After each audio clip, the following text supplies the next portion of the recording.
नमस्कार साथीहरू।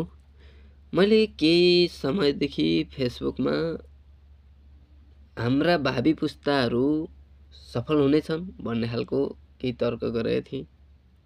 के मानेमा भनेर बुझ्नुहुन्छ भने देश विकास होला नहोला अलग पाटो हो। रोजगारी सिर्जना होला नहोला त्यो पनि छोडिदेऊ।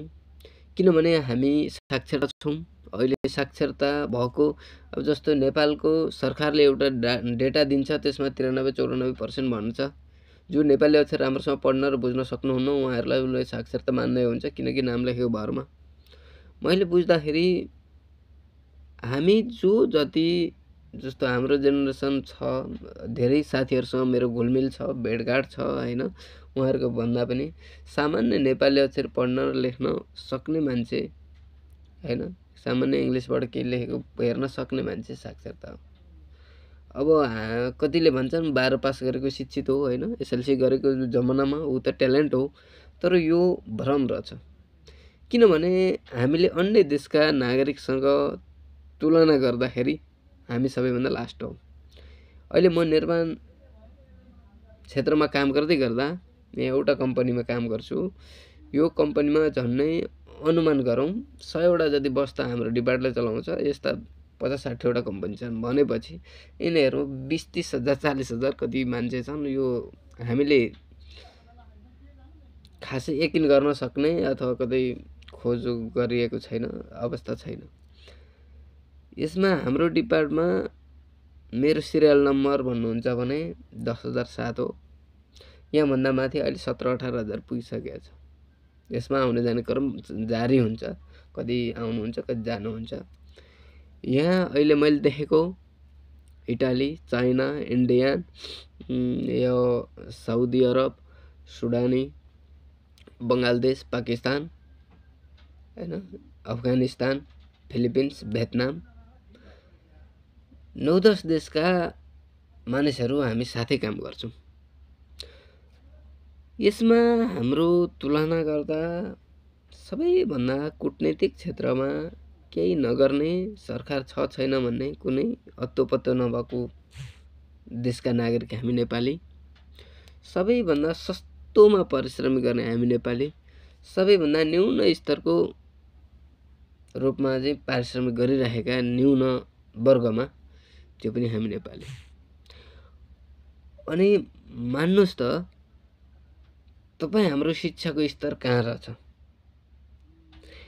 अब मैले थालेको पाटो, यो भन्न लागेको पाटो अर्को खास PPE को प्रसङ्ग हो, पर्सनल प्रोडक्ट हैन। कसरी सुरक्षित हुने र सुरक्षित तरिकाले काम गर्न सकिन्छ। यस सन्दर्भमा हरेक कुरामा, हरेक शब्दमा, हरेक स्थान बोलीमा हाम्रो शिक्षा जोडिएकै हुन्छ। जो शिक्षित छन् उनीहरूको अलिकति सबल देखिन्छन्। जो अशिक्षित छन् सामान्यतया सामान्य व्यावहारिक कुरा मात्र गर्छन् हैन, सामान्य मान्छे छन्। उनीहरूको काहीँ न काहीँ गरेर असक्षमता कसैले लुकाएर लुक्दैन। यो मेरो अनुभवलाई पनि पटक पटक हैन हेरिसकिएको छ। केही साथीहरूले महसुस पनि गर्नुभयो होला र मैले आफैले पनि महसुस गरेको छु। अनि जो अलि असफल हुन्छ, असक्षमता भित्र देखिन्छ, त्यसमा चाहिँ केही सक्षम, केही स्वार्थगत समूहले फाइदा उठाउन पटक पटक खोज्छन्।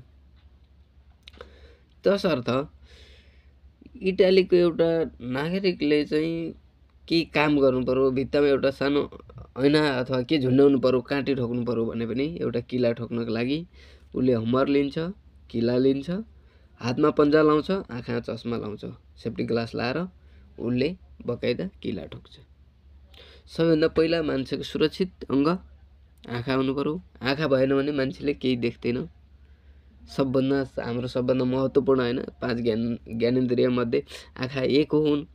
आँखाको सुरक्षा उनीहरूले गर्छ। तर हामीहरूले के गर्छौँ भने PPE हाम्रा साथमा उपलब्ध हुँदै पनि मैले कतिपय साथीहरूलाई भने पनि छु हैन, कम्पनीको टाइम हो, कम्पनीको काम हो, आफू सुरक्षित भएर काम गरौँ भनेको छु। कतिपय साथीहरूले चाहिँ पटक पटक मैले देखेको पनि छु हैन। यो अनुभवले पनि यही भन्छ, उपयोग गर्दैनौँ।